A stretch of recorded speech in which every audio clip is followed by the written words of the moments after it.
Mga sir, bali ano ito Nissan na ano ba to kuya? Inbit 350. Bali ano may problema lang sa cigarette lighter niya dito sa charger kasi nung huling gamit daw nung nag-short. Ngayon papakita ko sa inyo mga sir yung yung pwesto ng mga fuse. Nandito lang sa passenger side. Pag binuksan nyo lang ito. Yan. Batawag dito. Nandito lang yung fuse box. Tapos meron pa doon sa baba banda.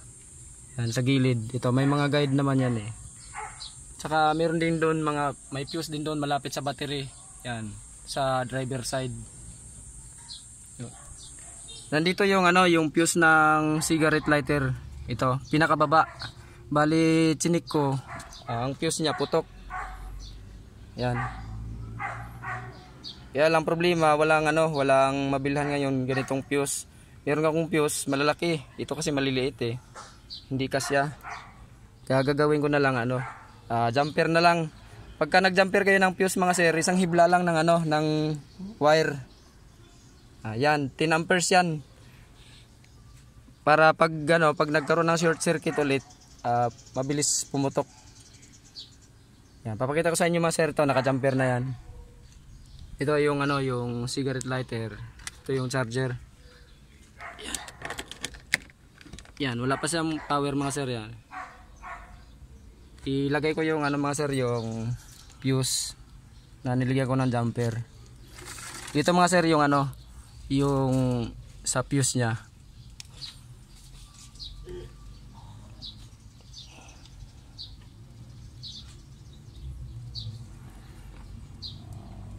Yan.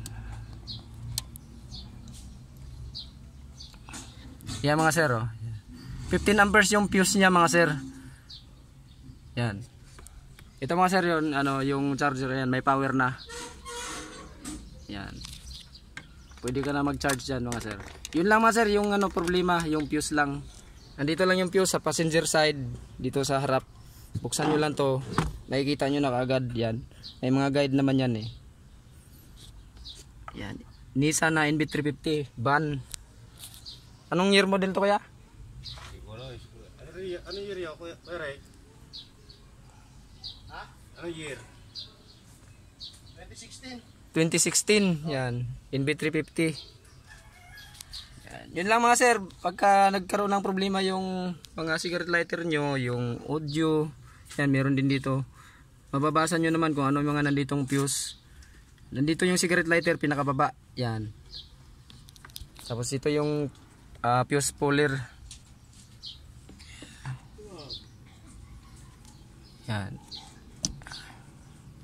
Yan. Gamit kayo ng fuse puller mga sir para hindi mababasag yung yung iba kasi wala ng fuse puller. Ang ginagamit nila yung long nose.